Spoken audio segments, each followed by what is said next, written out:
नमस्कार। आज हम करने जा रहे हैं कक्षा 11वीं का अध्याय आओ मिलकर बचाएं।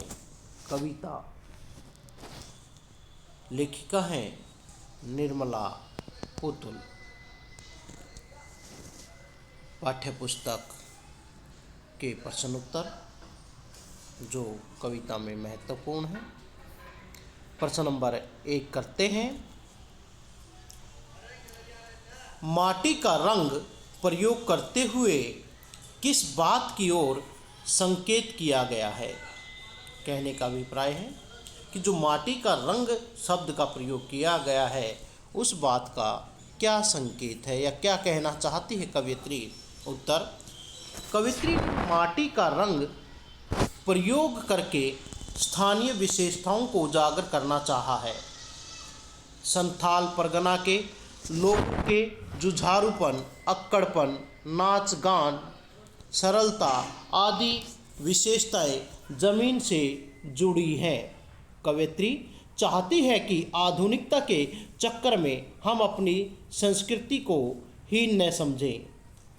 हम अपनी पहचान बनाए रखनी चाहिए। प्रश्न नंबर 2 महत्वपूर्ण प्रश्न है। भाषा में झारखंडीपन से क्या अभिप्राय है? कि जो झारखंडी शब्द का प्रयोग किया है भाषा में उसका क्या अर्थ है? झारखंडी शब्द का अभिप्राय है झारखंड के लोगों की स्वाभाविक बोली, जो वे बोली बोलते हैं उससे। कवित्री का मानना है कि यहाँ के लोगों को अपनी क्षेत्रीय भाषा को बाहरी भाषा के प्रभाव से मुक्त रखना चाहिए। उसके विशिष्ट उच्चारण व स्वभाव को बनाए रखना चाहिए।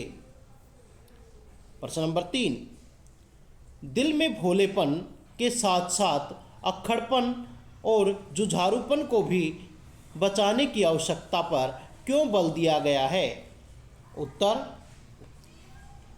दिल का भोलापन सच्चाई और ईमानदारी का प्रतीक है, परंतु हर समय भोलापन ठीक नहीं होता। भोलेपन का फायदा उठाने वालों के साथ अक्खड़पन दिखाना भी जरूरी है, नहीं तो लोग हमेशा सरलता का फायदा उठाते हैं। अपनी बात को मनवाने के लिए अकड़ की भी आवश्यकता होती है, साथ ही कर्म करने की प्रवृत्ति भी आवश्यक है। अतः कवियत्री भोलेपन, अक्खड़पन व जुझारूपन तीनों गुणों को बचाने की आवश्यकता पर बल देती है। जुझारूपन, संघर्ष की भावना। प्रश्न नंबर 4 प्रस्तुत कविता आदिवासी समाज की किन बुराइयों की ओर संकेत करती है?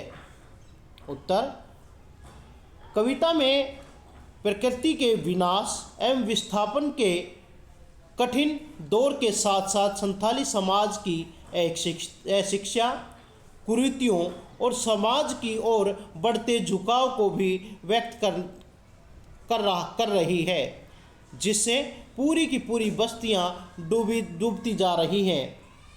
प्रश्न नंबर 5 इस दौर में भी बचाने को बहुत कुछ बचा है से क्या आशय है? कवियत्री का कहना है कि आज विकास के कारण भले ही मानवीय मूल्य उपेक्षित हो गए हैं, प्राकृतिक संपदा नष्ट हो रही है, परंतु फिर भी बहुत कुछ ऐसा है जिसे अपने प्रयत्नों से बचा सकते हैं। लोगों का विश्वास, उनकी टूटती उम्मीदों को जीवित करना, सपनों को पूरा करना आदि ऐसे तत्व हैं जिन्हें सामूहिक प्रयासों से बचाया जा सकता है। कवियत्री चाहती है इन सब तत्वों को बचाया जाए। प्रश्न नंबर 6 निम्नलिखित पंक्तियों का काव्य सौंदर्य प्रकट करें। पंक्ति है: ठंडी होती दिनचर्या में जीवन की गर्माहट। दूसरा: थोड़ा सा विश्वास, थोड़ी सी उम्मीद, थोड़े से सपने, आओ मिलकर बचाएं। पहले पद का इस पंक्ति में कवियत्री ने आदिवासी क्षेत्रों में विस्थापन की पीड़ा को व्यक्त किया है। विस्थापन में वहाँ के लोगों की दिनचर्या ठंडी पड़ गई है। हम अपने प्रयासों से उनके जीवन में उत्साह जगा सकते हैं। यह काव्य पंक्ति लाक्षणिक है। इसका अर्थ उत्साहीन जीवन है। गर्माहट से उमंग, उत्साह और क्रियाशीलता का प्रतीक है।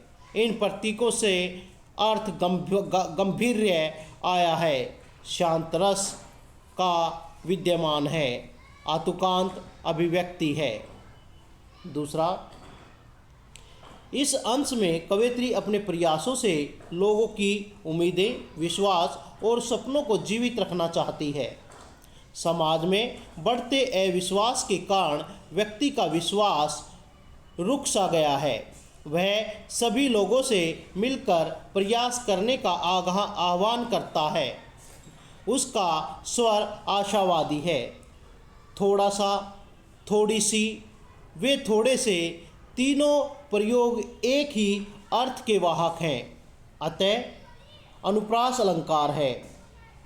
दुर्द अर्थात उम्मीद, संस्कृत अर्थात विश्वास तथा तद्भाव सपने शब्दों को मिलाकर जुड़ा प्रयोग है। तुकांत छंद और संगीत विहीन होते हुए कथ्य में आकर्षक है। भाषा खड़ी बोली है। प्रश्न नंबर 7, बस्तियों को शहरों की किस आबो हवा से बचाने की आवश्यकता है? बस्तियों को शहर की नगनता और जड़ता से बचाने की जरूरत है। स्वभावगत वेशभूषा व वनस्पति विहीन नगनता से बचाने का प्रयास सामूहिक तौर पर हो सकता है। शहरी जिंदगी में उमंग, उत्साह, अपनेपन का अभाव होता है।